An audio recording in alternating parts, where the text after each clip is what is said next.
everybody, this is Jean Ryan, State Park Interpreter at the Antelope Valley, California Poppy Reserve.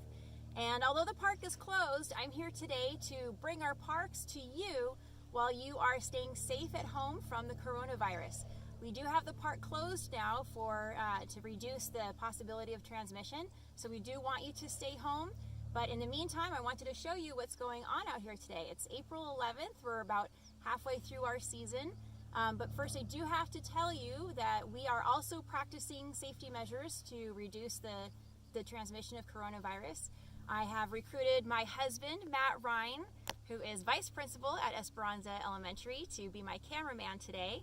And we're definitely keeping 6-foot distance from everybody. I'm not touching my face, or I'm also sterilizing equipment before and after the program, and not sneezing into my hand and shaking hands with people. So we're practicing all of those measures to reduce transmission and stay safe here in the park as well for our staff.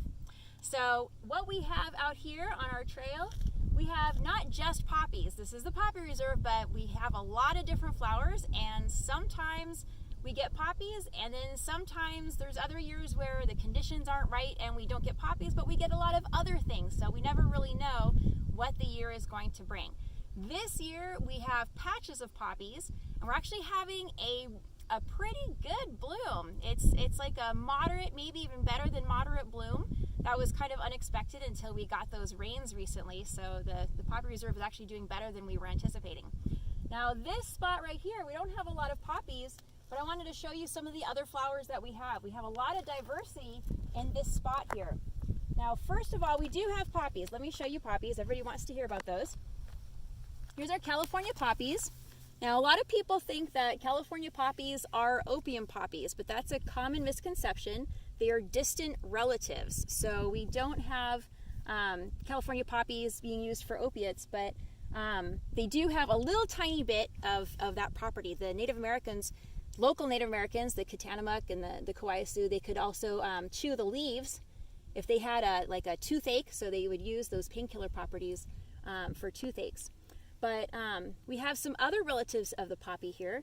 We've got a lot of cream cups. These are cream cups that are almost like tiny poppies, and they're also a distant relative. But you can see by the seed pod here, this is where you can see some resemblance to the opium poppies. This is what the opium poppy seed pod looks like.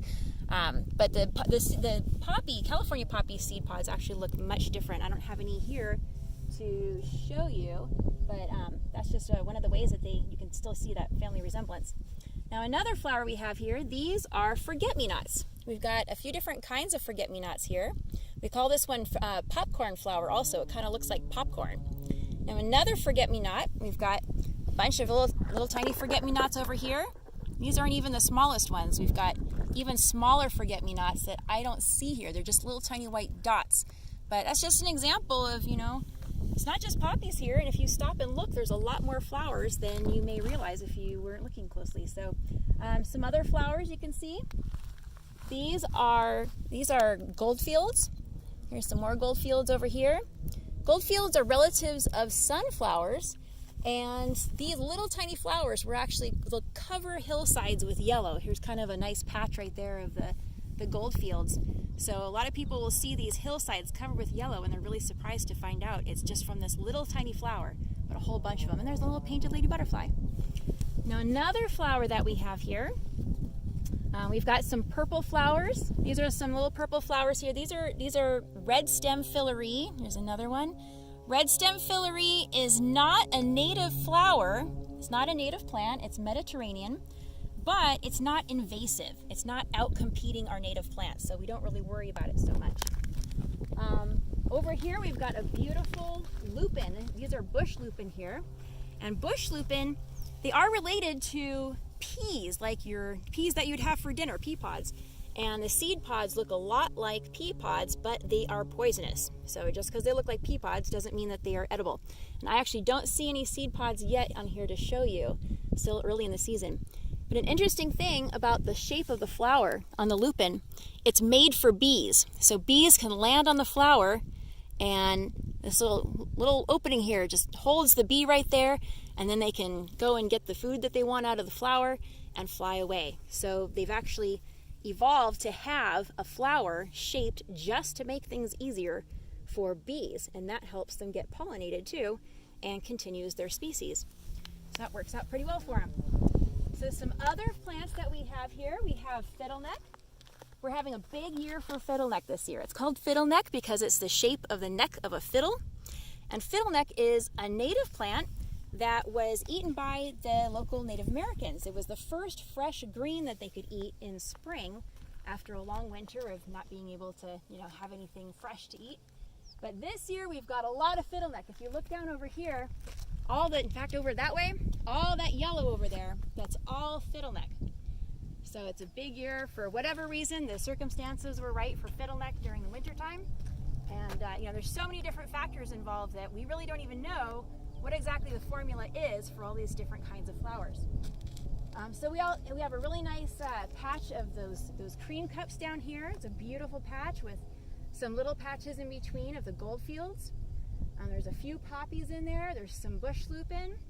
And of course, if you got down close, you'd see more of those forget-me-nots, the popcorn flowers too. And let's see, what else do we have here?